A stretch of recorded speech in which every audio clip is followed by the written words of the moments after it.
Um, what do you say to Cardano's if they say, yeah, but EVM?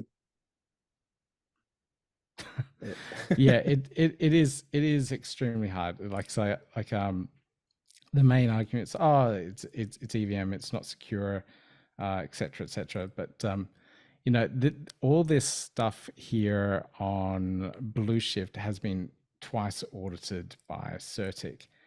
So in terms of the security side of things, it's uh, been highly audited once, audited again to ensure the security side of things. Then we've got the what do you call it? The Milcometer side of things, and their team building the Milcometer security layer.